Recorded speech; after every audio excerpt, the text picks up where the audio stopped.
Want to learn to score this beautiful sunflower? It's really quite simple, and I'll show you step by step. So here I've got my dough. It's already been bulk fermented and chilling in the fridge overnight. I usually dust it with just a little bit of rice flour so that it doesn't stick to my silicone sling as well. Now this particular one, I just there was a lot of flour on it already, so I just kind of rubbed it in.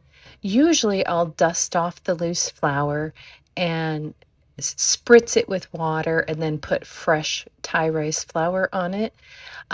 If you do that, it will get a lot whiter design. Now I've taken just some dental floss here and I marked my lines so that I have the symmetry. And then I'm just using something small and circular to mark the center of the sunflower here. This didn't really have a sharp edge, so it was kind of hard to see where my little semicircle was. And then I usually score that little semicircle there first.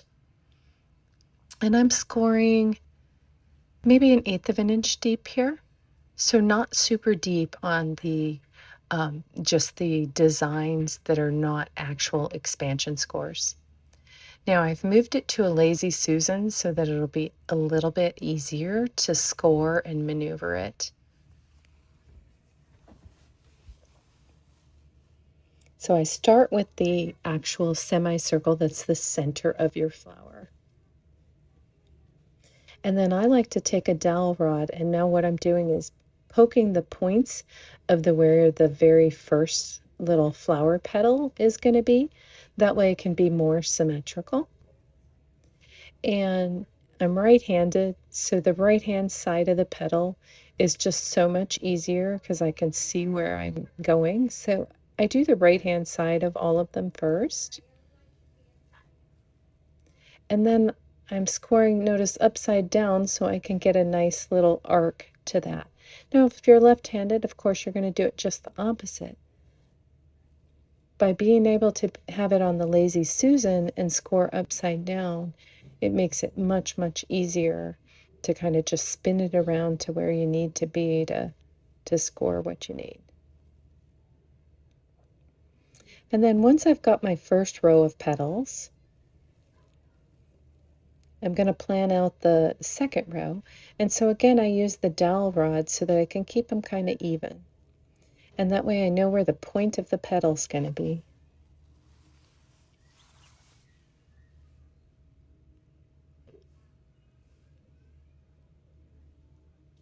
And now we're going to go ahead and score that second set of petals.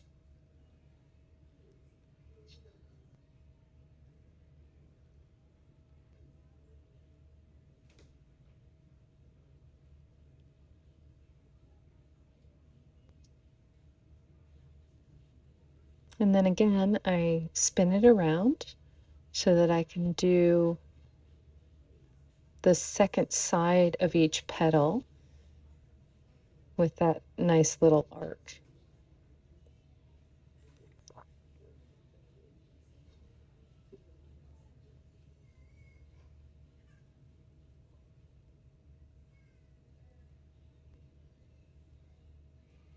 And there we have the main part of our flower done. And now along the lines that I had marked off previously when I divided up in the dough, I'm just doing some little designs. They're kind of like wheat stalks, but I'm curving them just a little bit. So I don't know, it's a little bit more like a little sun ray or something coming out from it.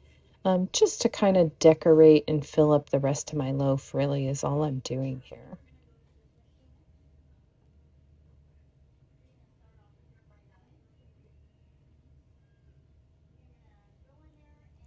And notice I'm curving each of them, and it's just, I don't know, thought it looked pretty.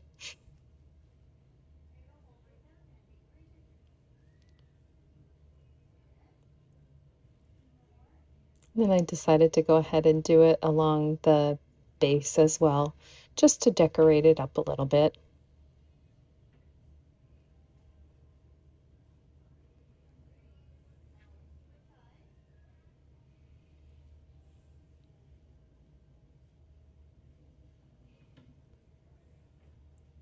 Now I'm scoring the main expansion score, and this one's going to be a little deeper. So this is about 1/4 of an inch here, maybe.